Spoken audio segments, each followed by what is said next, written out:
Kadang muncul pertanyaan, Pak, kalau di bulan Ramadan setan dibelenggu, kenapa masih banyak terjadi kejahatan di bulan Ramadan?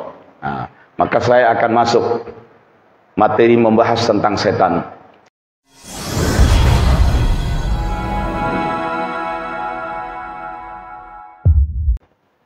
Menjelang bulan Ramadan, Rasulullah SAW menyampaikan khutbah atau pidato. Pidatonya panjang. Tidak akan saya bahas seluruhnya. Saya bahas sepotong-sepotong saja. Rasulullah berkata, Ayuhan nas, wahai manusia, sesungguhnya akan datang kepadamu bulan Allah bil barakah war rahmah wal maghfirah, bulan yang penuh berkah, rahmah dan maghfirah. Berkah, barokah itu keberlimpahan, ya. Sehingga ibadah-ibadah di bulan Ramadan dibalaskan ganjarannya berlipat ganda. Rahmah artinya kasih sayang, sehingga Allah mengampuni orang-orang dengan mudah, mengampuni orang-orang yang memohon ampun. Maghfirah itu juga ampunan. Jadi rahmah, kasih sayang, maghfirah, ampunan.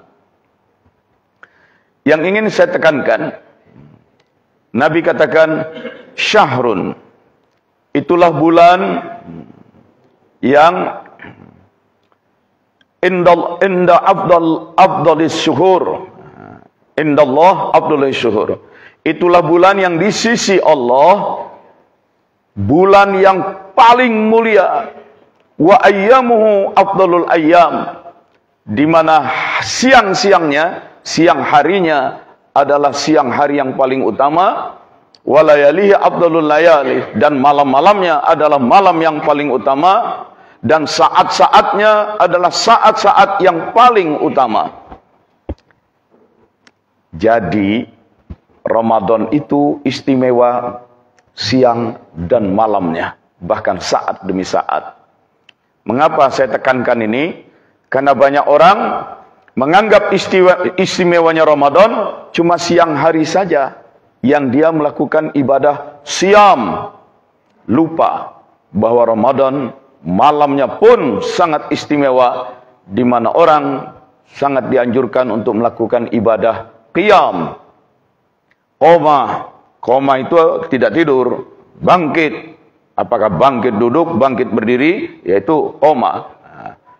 Maka qiyam itu artinya meninggalkan tidur, bangkit dari tidur. Untuk apa? Untuk sholat, untuk zikir, baca Quran, baca buku agama, bersilaturahim, dan lain-lain. Karena itu saya tidak suka mengucapkan selamat menjalani ibadah puasa. Tidak. Karena Ramadan bukan hanya berpuasa. Apa ini masalah?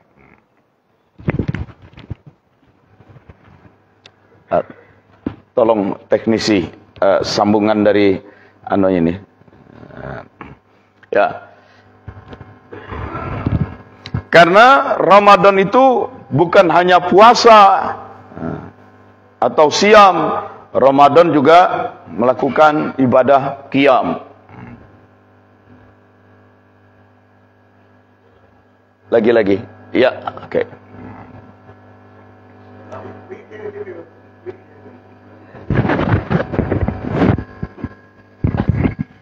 Tes.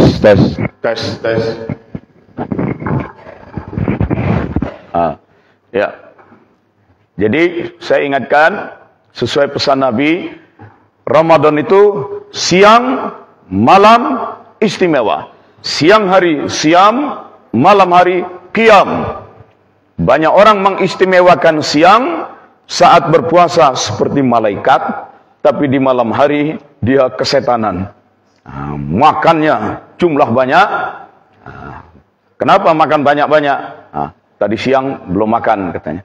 Padahal makan tadi siang itu sudah didobel pagi hari waktu sahur. Itu. Sudah itu habis tarawih makan lagi.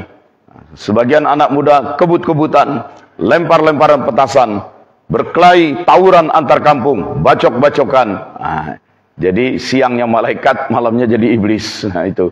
Karena lupa menganggap Ramadan istimewa hanya siang. Lupa, malam itu pun istimewa.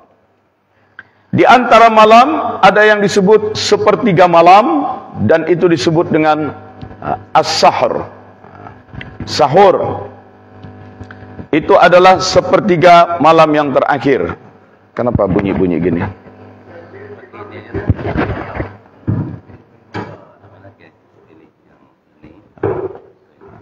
Oke. Tes.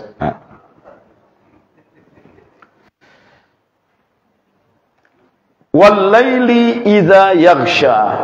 Demi malam ketika sudah gelap gulita. Jadi permulaan malam itu kalau sudah gelap, itulah waktu Isya. Maghrib itu sebenarnya belum malam. Meskipun matahari sudah tenggelam di ufuk barat, tetapi semburat cahaya masih menerangi ufuk barat. Di Indonesia pun orang menyebutnya petang. Itu. Tapi kalau sudah Isya, gelap, itulah permulaan malam. Kemudian pagi, matahari masih di bawah ufuk timur, tetapi cahayanya sudah menyemburat menerangi langit di ufuk timur. Menyemburat, fush, bahasa Arabnya infajara, maka disebut fajar. Jadi kalau sudah fajar, sudah berakhir malam. Maka malam itu dari Isya sampai fajar. Fajar itu di Indonesia lebih dikenal dengan nama subuh. Nah, kalau di Timur Tengah lebih dikenal fajar. Jadi apa bedanya fajar dengan subuh? Subuh ya fajar, fajar ya subuh. Itu sebenarnya ya. Itu. Nah, coba hitung di jadwal kapan waktu Isya, kapan waktu fajar atau subuh. Berapa jam? Sepertiganya yang terakhir, itulah yang disebut dengan sahur. Jadi kira-kira mungkin pukul 2 kalau di sini, setengah 2 kurang seperempat atau pukul 2. Jadi sahur itu bukan nama makan, sahur itu nama waktu. Ya, sebagaimana asar. Nah, apa itu asar? Asar itu ketika matahari 45 derajat sehingga menimbulkan bayangan yang sama. Benda ditegakkan 45 derajat, bayangan yang muncul sama. Sampai matahari itu mulai tenggelam, itu asar. Matahari tenggelam, sudah tenggelam, tapi masih memancarkan cahaya.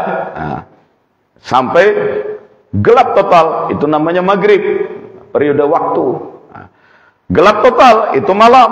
Sepertiganya yang malam, itu sahur. Sahur bukan nama makan, sahur itu nama waktu. Itu. Nah, apa istimewanya sahur? Dikatakan yanzilu rabbuna tabaraka wa ta'ala, bahwa Tuhan kita yang maha mulia maha agung turun ila sama'id dunya, ke langit yang rendah ketika malam tinggal sepertiganya. Jangan artikan secara fisik. Kalau Allah turun ke langit yang terendah, langit yang dekat dengan bumi, lalu bagaimana di galaksi-galaksi sana, bagaimana di aras? Berarti sedang tidak ada Allah, terjadi kekosongan kekuasaan. Nanti kalau ada kudeta bagaimana? Itu jangan diartikan fisik. Ya. Jadi Allah turun ke langit yang terendah, maksudnya begitu besar perhatian Allah kepada orang-orang di bumi yang sedang mengalami masa sahur. Hal min sa'ilin, kata Allah, apakah ada orang yang di saat itu sedang berdoa? Aku kabulkan. Apakah ada orang yang sedang memohon? Aku berikan. Apakah ada orang yang sedang minta perlindungan? Aku lindungi. Itu sebabnya waktu sahur adalah waktu mustajab untuk berdoa. Karena doa-doa dikabulkan. Itu. Bahkan seorang ulama sufi terkenal, Syekh Abdul Qadir Al-Jilani pun diganggunya oleh iblis itu dengan gangguan waktu sahur. Apa sebab? Beliau dalam keadaan siang selalu kolbunya tersambung ke Allah dalam zikir, ingat Allah terus, ingat Allah terus. Maka suatu saat di waktu sahur, setelah beliau beribadah, muncullah sesuatu figur, wush, penampilan yang begitu suci, putih-putih. Assalamualaikum ya Abdul Qadir. Salam untukmu wahai Abdul Qadir. Waalaikumsalam warahmatullahi wabarakatuh. kau, aku adalah Allah. Bagaimana Allah bisa muncul kelihatan oleh manusia? Allah itu la tubsirul absar. Allah itu tidak bisa dilihat oleh penglihatan manusia. Tapi Allah melihat penglihatan manusia. Itulah salahnya orang. Apa kamu tidak pernah baca hadis Nabiku Muhammad bahwa di sepertiga malam terakhir Tuhan turun ke langit yang terdekat dengan bumi. Inilah aku turun. Dan ku cari-cari mana orang yang sedang beribadah. Banyak orang sedang tertidur. Hanya engkau yang sudah berpuluh-puluh tahun di waktu sahur masih dalam keadaan ibadah. Maka sekarang, hai Abdul Qadir, akan kuberikan sesuatu yang tidak pernah kuberikan kepada hamba-hambaku yang lain. Sudah kuharamkan untuk orang lain, untukmu kuhalalkan. Nah, tapi Syekh Abdul Qadir seorang ulama fikih, dia tahu fikih. Ketika seseorang mendapat ketentuan tentang haramnya sesuatu atau halalnya sesuatu, dia mendapatkan syariah baru, berarti dia mengalami tasyri'. Dan yang mengalami tasyri' mendapatkan ajaran hukum baru, itu hanya para nabi. Dan Nabi Muhammad adalah nabi terakhir. Tidak mungkin ada nabi lain. Kamu ngawur, masa kok diberikan kepadaku syariat baru? Syariat terakhir itu untuk Nabi Muhammad? Tidak. Itu. Nah, terjadilah perdebatan. Terjadi perdebatan. Jangan lupa, iblis itu sejak zaman Nabi Adam nggak mati-mati. Segala macam zaman kenabian, segala macam ilmu para ulama itu dia pahami. Maka dalam perdebatan itu pandai iblis. Syekh Abdul Qadir lalu teringat, kalau datang setan menyerang, jangan pernah dilawan. Dilawan secara fisik, kita nggak lihat dia, dia lihat kita. Dilawan secara intelektual, dari dulu dia nggak mati-mati, segala macam ilmu ada pada dia. Bukan saja ilmunya, bahkan tipologi, jenis-jenis kepribadian manusia, di mana titik-titik lemah manusia, iblis punya database-nya. Ada yang kuat digoda dengan harta benda, lemah digoda dengan perempuan. Ada yang kuat ini, lemah digoda di sini. Nah, itu punya. Maka kata Allah, wa imma yanzaghannaka minasyaitani nazghun fasta'iz billah. Jika datang setan melancarkan serangan, berlindung saja kepada Allah. Berlindung, jangan dilawan. Jangan dilawan. Tidak ada perintah untuk melawan setan. Disuruhnya berlindung. Ini pasti iblis.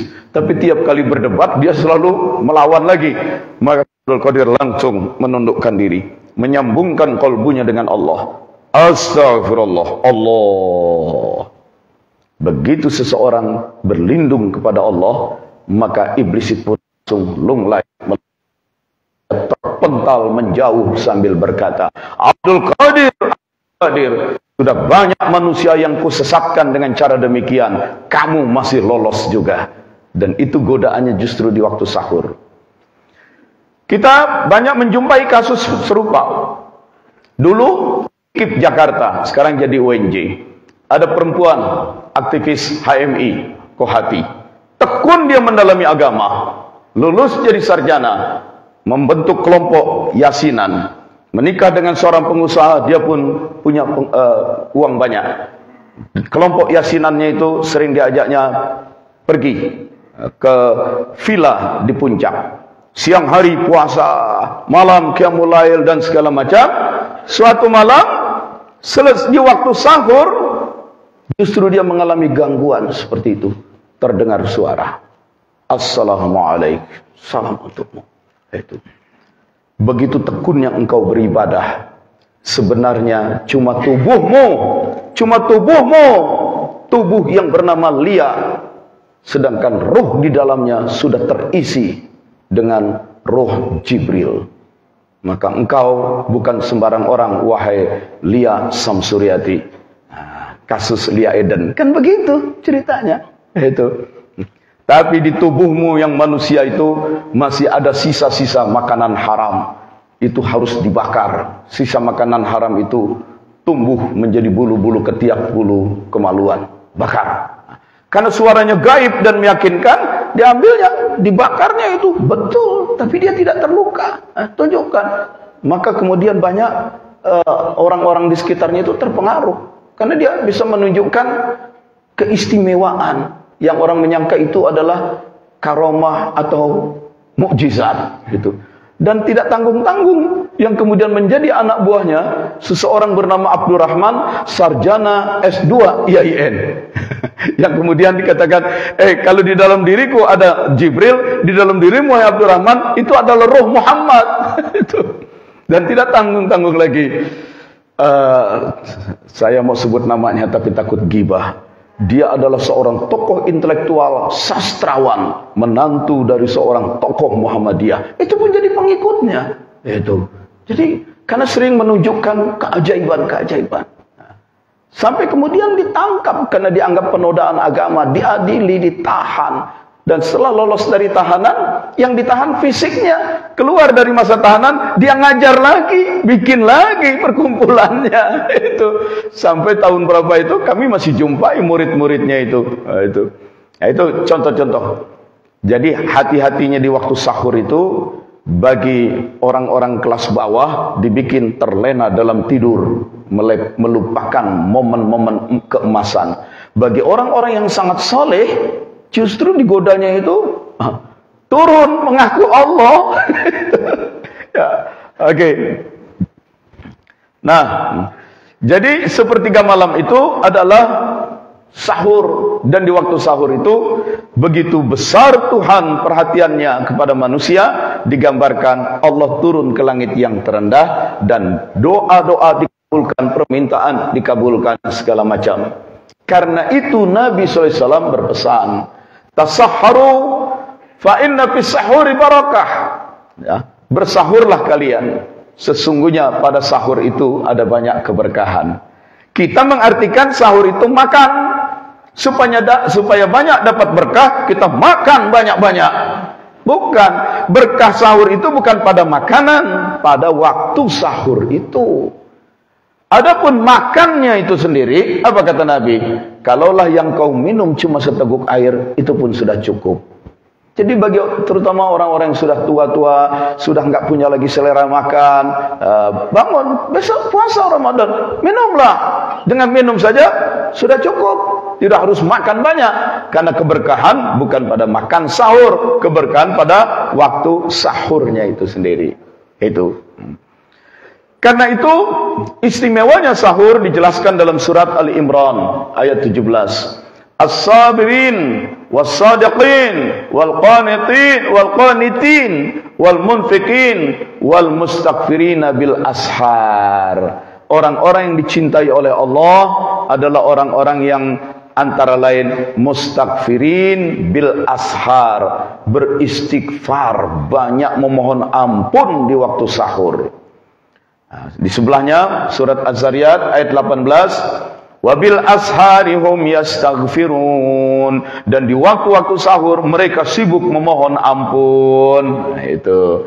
Jadi keutamaan itu terletak pada waktu sahurnya, bukan sekadar pada makannya. Nah, ini saya ingin menekankan bahwa Ramadan istimewa bukan hanya siang, juga malamnya. Dan sering kita lalai justru di waktu malamnya. Siangnya karena puasa kita begitu soleh, tapi malamnya kita menghabiskan waktu untuk hal-hal yang tidak bermanfaat. Terutama di waktu sahur. Ibu, matikan itu televisi. Kalaupun mau setel TV, ceramah-ceramahnya Pak Quraisy Shihab bolehlah. Tapi kalau yang canda-canda cekikikan, nggak jelas juntrungannya, itu justru membuat kita lengah dari Allah. Jangan. Lebih baik bangun lebih awal, mandi tobat. Setelah itu berwudu, sholat. Apakah sholat syukrul wudu, apakah sholat tahajud, apakah sholat tasbih, apakah sholat hajat, apakah sholat istikharah. Setelah itu baca Quran, kemudian zikir, kemudian menjelang fajar makan sahur. Makan sahur jangan terlalu awal. Nabi menjelaskan makan sahur itu harus semestinya diakhirkan. Kalau buka puasa justru disegerakan. Segera begitu azan maghrib, Allahu Akbar, Allahu Akbar, segera batalkan puasa. Segera itu menyegerakan, bahasa Arabnya ajjala. Ajjala menyegerakan, dari kata ajjala muncul istilah takjil. Apa itu takjil? Takjil artinya penyegeraan, mempercepat. Nah, kita taunya takjil itu apa? Kolak pisang. Itu. Ini mau kemana? Ini ngantar takjil ke masjid. Datanglah kolak, datanglah ini. Apa itu takjil? Takjil itu artinya menyegerakan, walaupun dengan seteguk air. Muadzin begitu masuk waktu maghrib, minum dulu seteguk, glek, baru dia azan. Gitu. Kadang-kadang muadzin nggak mau, dia azan dulu, selesai baru minum. Jangan, minum dulu, batalkan dulu dirinya. Takjil, segerakan. Tapi sahur, takhir, akhirkan, walaupun dengan seteguk air. Lalu waktu lain yang lebih panjang di waktu sahur, ibadah. Itu. Lalu ibu bertanya, kapan masaknya? Lah kan biasanya ibu-ibu yang enggak masak. Ibu-ibu yang masak biasanya asisten rumah tangganya. Oh, masak juga, Pak. Iyalah ya, sambil masak, tunggu nasi matang, baca Quran, itu satu halaman boleh ya. Begitu. Jadi berdoalah, manfaatkan untuk zikir dan doa. Terutama doakan untuk seluruh umat Nabi Muhammad SAW. Barangkali kita merasa sudah selesai. Anak-anak sudah besar-besar, kami pun sudah pensiun, tabungan pun banyak, apalagi hidup sudah selesai. No, kita masih punya kewajiban mendoakan muslimin di Palestina yang terus dihajar oleh Israel. Doakan juga muslim Rohingya, doakan juga muslim di India yang terus dinista oleh pemerintahan Hindu. Dan jangan lupa, muslim di negeri ini pun banyak bermasalah. 60% bangsa ini tidak mampu makan makanan yang bergizi. Nah, ini masalah, problem ya. Kan pernah waktu 2 bulan lalu ya saya datang ke sini, atau bulan lalu sudah kita bahas itu. Jadi banyak tugas-tugas kita. Inilah bulan, kata Nabi, ketika kamu diundang menjadi tamu-tamu Allah dan dimuliakannya. Di bulan ini desah nafasmu menjadi tasbih, tidurmu menjadi ibadah. Barangkali ini banyak orang banyak tidur di waktu puasa ya. Amal kebajikanmu diterima, doa-doamu dikabulkan. Maka memohonlah kepada Allah Tuhanmu dengan niat yang tulus dan hati nurani yang suci, agar Allah membimbingmu mampu melakukan puasa dan membaca kitabnya. Celakalah orang-orang yang tidak mendapat ampunan Allah di bulan yang agung ini. Kenanglah dengan lapar dan hausmu, kelaparan dan kehausan di hari kiamat nanti. Bersedekahlah kepada fakir miskin, muliakanlah para orang tuamu, sayangilah mereka yang muda, kuatkan hubungan silaturahim. Jadi di bulan Ramadan berbagi, bersedekah, mau ke masjid, kantongi permen. Sampai di masjid ada anak-anak kecil, kasih, senangkan dia ya. Itu supaya mereka pun tidak banyak bercanda saat orang tarawih. Muliakan orang tua ya. Silat datangi, kunjungi orang tua yang bisa dikunjungi, kalaupun tidak sering telepon, berdialog, karena orang tua itu apa yang dia inginkan, kecuali sering ditegur. Itu ya, sering disapa, sering ditelepon. Itu ya. Saya ingat pengalaman pribadi. Hari itu hari terakhir Ramadan. Saya keluar dari kantor saya dalam keadaan mendung. Saya naik Vespa, itu lama, rintik-rintik. Saya ingat, oh ini malam lebaran, saya belum berikan hadiah untuk ibu saya. Saya ke toko batik milik kawan saya, itu batiknya bagus-bagus, saya beli yang mahal. Ibu saya di rumahnya itu sudah kena stroke waktu itu, terbaring di kasur tapi di lantai. Itu supaya dia lebih mudah ya. Saya datang, assalamualaikum, waalaikumsalam. Itu cium tangan, saya sodorkan kain batik. Ma, ini ada hadiah untuk lebaran. Dia pegang hadiah itu, dia letakkan di badannya, dia paskan. Wah, indah. Tapi terus dia lipat di tangannya. Terus lalu cucu gue pakai apa, katanya. Dia orang Betawi. Saya berikan hadiah yang baik untuk beliau, beliau justru mikirin anak saya. Itu. Dia senang, tapi kemudian dia lipat. Terus cucu gue pakai apa? Katanya. Ada, Mak. Untuk anak-anak sudah ada, disiapkan pakaian-pakaian baru. Nah, itu. Nah, satu. Setelah itu, beberapa bulan, dia sudah mulai bisa bangkit. Dia sudah mulai bisa jalan. Siang hari istirahat, saya sempatkan datang istirahat kantor ke rumahnya. Saya datang. Nah, begitu lihat saya parkir sepeda motor, dia sedang duduk langsung bangkit. Nah, terus ke dapur. Nah, Assalamualaikum, Mak ngapain? Katanya. Ada deh katanya. Ngapain harus masak-masak? Ya. Mak masakin masakan kesenangan kamu. Dia masak. Dia taruh. Ini makan katanya. Nah, saya duduk makan di meja, dia duduk depannya. Nah, Mak nggak makan itu. Enggak, sudah kamu makan.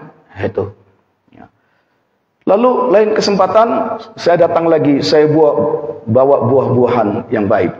Karena ibu saya pernah mengalami zaman penjajahan Belanda dan Jepang, bagaimana dia tersiksa kelaparan dulu itu. Dan sering beliau ceritakan, satu saat pulang dari madrasah di daerah Cikini, di daerah Menteng, rumah-rumah banyak tokoh-tokoh Belanda yang hebat-hebat itu. Dia dipanggil oleh nyonya-nyonya Belanda. Sini, dikasih buah, apel, anggur. Dia masih kecil. Itu selalu dia ceritakan. Ya. Bagi dia waktu itu, apel, anggur, suatu kemewahan. Maka satu saat saya bawakan buah, apel, anggur. Dia ambil cuma satu. Sudah. Waktu saya mau pulang, ini bawa-bawa. Nah, ini untuk Mak. Sudah bawa buat cucuku sana. Nah, satu saat dia duduk, saya pun duduk di sebelahnya. Mak, saya bawakan batik, Mak pikirin cucu. Itu. Saya datang menjenguk, Mak malah masak terburu-buru untuk menyenangkan saya. Saya bawakan buah, Mak cuma ambil satu anggur, suruh bawa untuk cucu. Jadi Mak, sebenarnya harus bagaimana lagi bahagiakan Emak.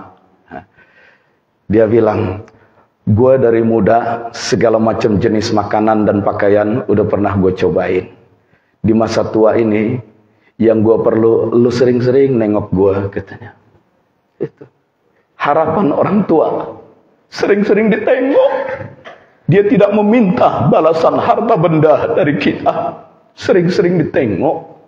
Karena itu Bapak Ibu yang sampai sekarang masih punya orang tua, apalagi jaraknya dekat, seringlah kunjungi. Dia tidak perlu harta benda, sering ditengok saja. Nah, ini silaturahim, pelajaran. Sekarang ibu bapak saya sudah tidak ada. Saudara sekalian, kenapa di bulan Ramadan ini juga Rasulullah menekankan kita untuk banyak bersedekah? Nah, karena dalam Islam, hubungan manusia dengan Allah, nilai tertingginya adalah takwa. Karena itu semua ibadah dalam rangka membentuk takwa. Puasa la'allakum tattaqun, supaya takwa. Ya, salat supaya takwa, ya. Kemudian berhaji supaya takwa, puasa supaya takwa, semua itu untuk takwa kepada Allah. Tapi dalam hubungan manusia dengan manusia, nilai tertingginya adalah adil. Bagaimana adil itu sangat diperlukan oleh manusia.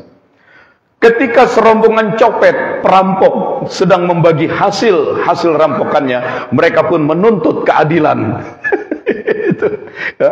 Ketika seorang koruptor diadili, nah, sekarang kan pengadilan itu kita bisa tonton di TV.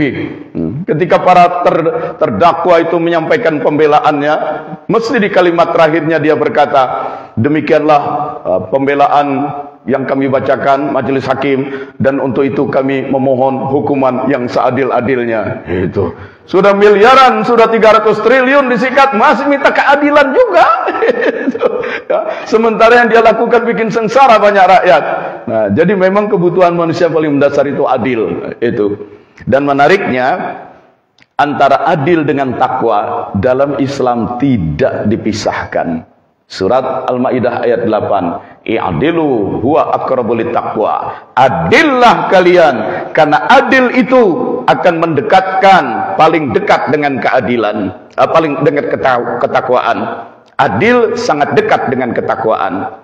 Seseorang tidak akan dianggap takwa oleh Allah hanya karena banyak puasa, qiyamul lailnya saja, tapi dia pun harus mewujudkan keadilan. Sebaliknya, orang yang banyak beribadah mendekat ke Allah tapi tidak punya apresiasi, tidak punya keberpihakan terhadap keadilan sosial, itu dimurkai oleh Allah. Laisa minna man lam yahtam bi amril muslimin falaisa minna. Orang yang tidak peduli dengan urusan sesama umatku, orang yang tidak peduli dengan problem-problem umatku, problem sosial, dia bukan golonganku. Itu.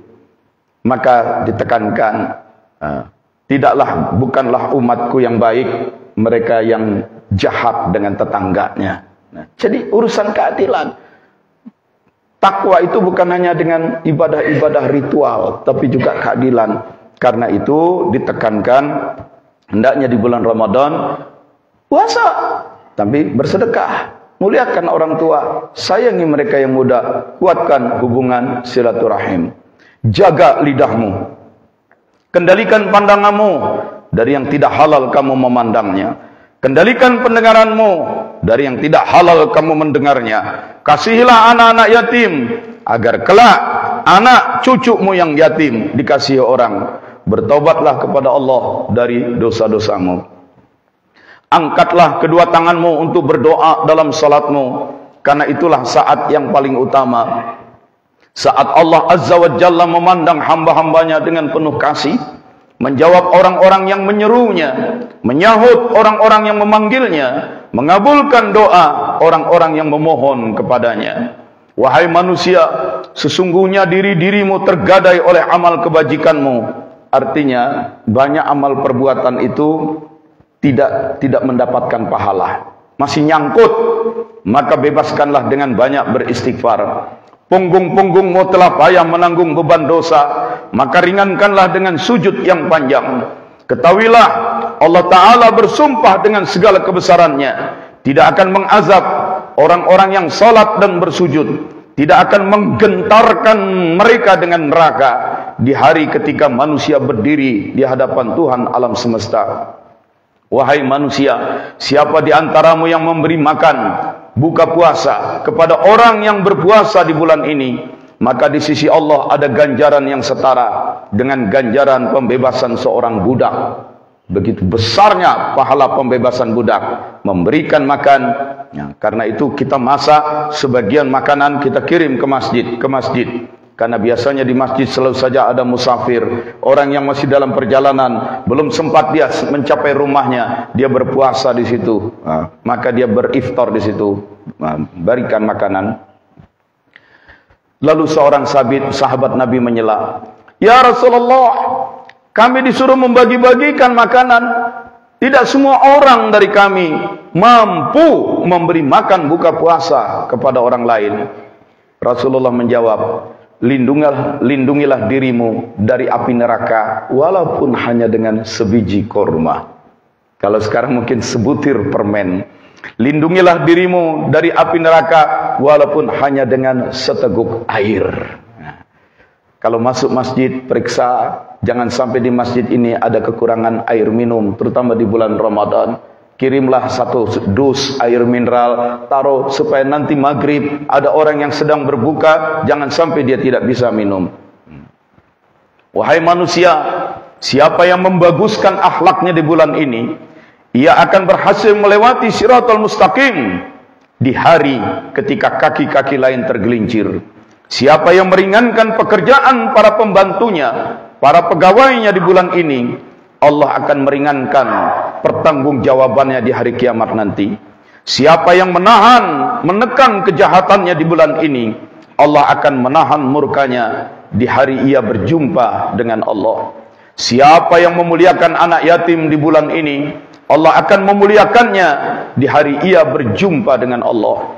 Siapa yang menghubungkan tali persaudaraan di bulan ini, Allah akan menyambungkannya dengan rahmatnya pada hari ia berjumpa dengan Allah. Siapa yang memutuskan kekeluargaan silaturahim di bulan ini, maka Allah akan memutuskan rahmatnya pada hari ia berjumpa dengan Allah. Siapa yang melakukan salat sunnah di bulan ini, Allah akan menetapkan pembebasan dari api neraka. Siapa yang melakukan salat fardu, baginya ada ganjaran 70 salat fardu di bulan lain. Siapa yang memperbanyak salawat kepadaku di bulan ini, Allah akan memberatkan timbangan kebajikannya pada hari ketika timbangan-timbangan lain menjadi ringan. Siapa yang membaca satu ayat Quran di bulan ini, ganjarannya seperti mengkhatamkan Quran di bulan lain. Wahai manusia, sesungguhnya pintu-pintu surga telah terbuka untukmu, maka mohonlah kepada Tuhanmu agar Allah tak pernah menutup pintu surga itu bagimu. Pintu-pintu neraka tertutup, maka mohonlah kepadamu agar ia tak pernah membukanya lagi bagimu. Setan-setan telah dibelenggu, maka mohonlah kepada Tuhanmu agar mereka tak pernah lagi bisa menguasaimu. Kadang muncul pertanyaan, Pak, kalau di bulan Ramadan setan dibelenggu, kenapa masih banyak terjadi kejahatan di bulan Ramadan? Nah, maka saya akan masuk materi membahas tentang setan. Kita kasih saja judulnya setanologi. Nah, itu. Ya. Jadi permulaan dari setan itu adalah iblis. Bagaimana munculnya iblis dulu? Ketika Adam alaihissalam diturunkan ke muka bumi, begitu juga Siti Hawa sudah diturunkan. Wa idz qulna lil malaika, lalu kata Allah, kami berkata kepada para malaikat, usjudu li Adam. Malaikat, sujudlah kalian kepada Adam. Karena Adam ini manusia yang dicipta untuk menjadi khalifatullah, wakil Allah di muka bumi. Itu. Dan kepada Adam sudah diberikan bekal yang sangat hebat. Wa 'allama Adam al-asma. Allah sudah memberikan ilmu pengetahuan kepada Adam. Nah, saking hebatnya ilmu, maka Allah pernah memerintahkan, hai malaikat, jelaskan kepadaku apa nama-nama semua ini. Malaikat berkata, subhanaka la ilma lana. Tidak tahu ya Allah, kami tidak tahu ilmunya. Nah, lalu Adam justru menjelaskan. Nah, itulah kelebihan Adam. Usjudu, maka kalian sujud kepada Adam. Nah, para malaikat pun seluruhnya bersujud sebagai bentuk ketaatan kepada Allah, bentuk pemuliaan terhadap Adam. Nah, illa iblis, tapi ada yang tidak mau sujud, yaitu iblis. Kana minal jinni, itu iblis adalah dari golongan jin. Catat surat Kahfi, surat 18 ayat 50. Illa iblis kana minal jinni, kecuali iblis yang berasal dari golongan jin. Iblis itu bukan malaikat, iblis itu jin. Jadi sebelum kehadiran manusia di muka bumi, Allah sudah ciptakan malaikat, bahkan Allah sudah ciptakan para jin lebih dulu di muka bumi. Itu dijelaskan dalam surat Al-Jin. Jin itu sudah dihadirkan di muka bumi sebelum kedatangan manusia. Itu. Nah, nanti disiapkan manusia untuk menjadi khalifah, wakil Allah, memimpin kehidupan di muka bumi. Maka malaikat disuruh bersujud kepada Adam, jin juga disuruh sujud kepada Adam. Malaikat seluruhnya bersujud. Itu. Dalam ayat lain dikatakan, begitu diperintahkan sujud, fasajadal malaika kulluhum ajma'un. Maka bersujudlah malaikat kulluhum, each of them, tiap-tiap mereka. Ajma'un, all of them, mereka semuanya. Nah, itu gaya bahasa Arab menekankan, ya, untuk takkid, penguatan. Artinya, ketika diperintahkan sujud, tidak ada malaikat yang tidak bersujud. Kulluhum ajma'un, tiap-tiap mereka dan semua dari mereka bersujud. Malaikat tidak ada yang membangkang. Illa iblis, kecuali iblis. Oh, kalau begitu ada dong malaikat yang jadi iblis. Bukan. Illa iblis kana minal jinni, kecuali iblis yang berasal dari golongan jin. Ini surat Kahfi ayat 50. Nah, jadi iblis itu adalah oknum jin. Kalau dia jin, mengapa disebut iblis? Berasal dari kata ablasa. Ablasa itu kecewa, putus asa. Kecewa dari apa? Maka ketika ditanya, kenapa kau tidak mau sujud? Iblis itu berkata, ana khairum minhu. Si jin itu berkata, aku lebih baik daripada manusia. Khalaqtani min nar, kau cipta aku dari api. Wa khalaqtahu min tin, kau cipta Adam dari tanah. Api dapat membakar tanah, lebih hebat. Kenapa api sujud kepada Adam? Kecewa. Kecewa itu ablasa, merasa diri lebih baik. Ablasa kecewa, individu yang kecewa, oknum yang kecewa disebut iblis. Itu. Jadi makna iblis itu kecewa. Saking kecewanya membangkang, bersikap fasik. Sujud, diam aja nggak mau sujud. Kalau kata orang Jawa itu namanya motung. Motung itu kecewa, marah, lalu membangkang secara pasif. Diam saja, memboikot. Nah itu, tidak ngamuk-ngamuk, enggak. Nah, dia kecewa tapi dia membangkang pasif. Iblis. Gara-gara kecewa lalu membangkang. Itu. Jadi kalau ada yang menjelang Ramadan, menjelang Lebaran ini, ada yang suka membangkang, diam aja, cemberut aja, karena kecewa, enggak juga dibelikan gelang emas, itu iblis. Nah, itu. Hati-hati ya.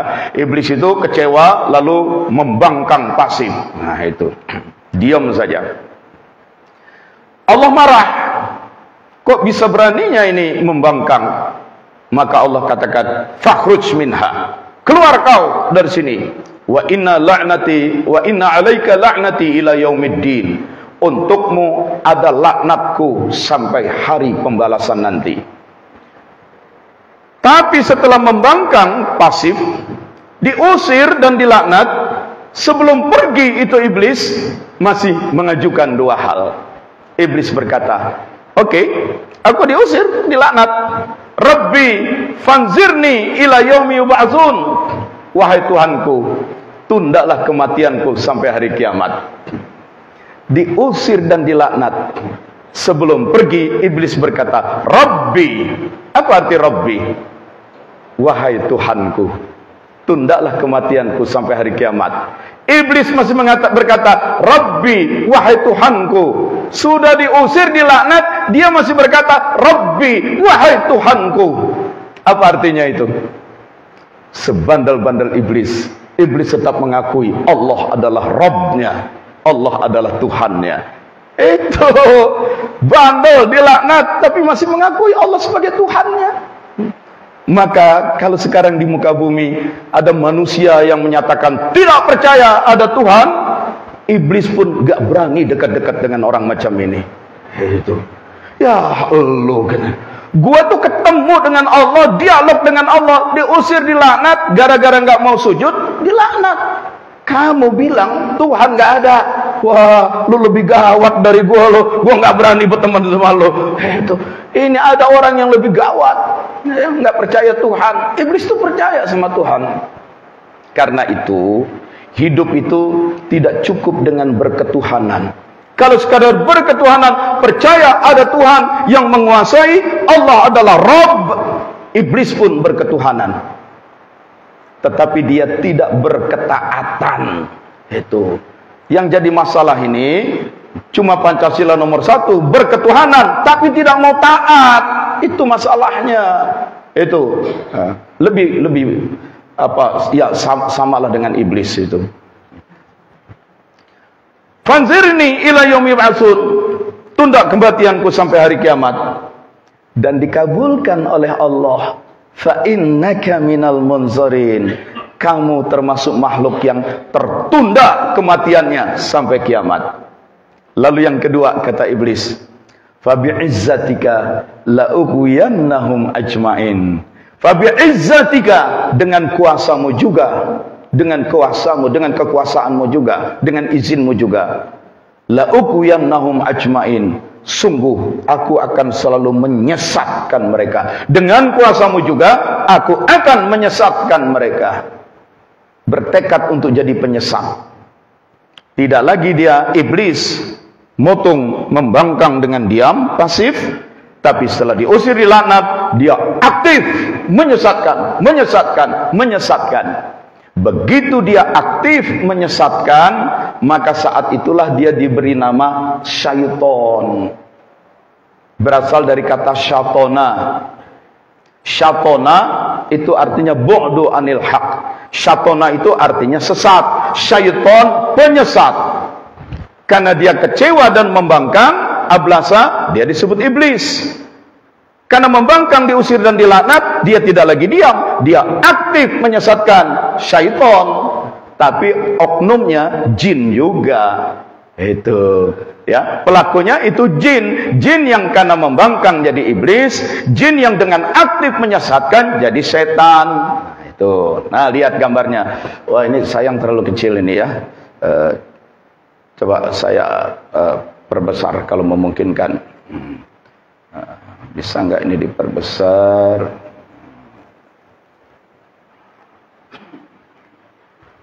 Oh, nggak bisa karena perlu waktu, bukan nggak bisa, perlu waktu. Ini ayat-ayatnya ya. Jadi tentang jin itu surat 15 ayat 26 27, surat 72 ayat 11 14. Jin yang karena kecewa lalu membangkang menjadi iblis itu surat Kahfi ayat 50, surat Shad ayat 82 83. Setelah dia jadi iblis membangkang, diusir dan dilaknat, dia justru ngamuk, aktif menjadi setan, menyesatkan orang. Dan setelah dia aktif menyesatkan manusia, ada manusia-manusia yang tersesatkan. Lalu manusia yang tersesatkan itu bergabung dengan setan, dan itu manusia yang sudah tersesatkan juga menyesatkan manusia lain. Maka itu manusia jadi setan juga. Maka ringkas cerita, nah ini dalilnya. Wa kadzalika ja'alna likulli nabiyyin aduwan. Demikianlah kami jadikan bagi setiap nabi ada musuh-musuhnya. Siapa musuh para nabi? Syayatin, setan-setan. Setan dari golongan mana?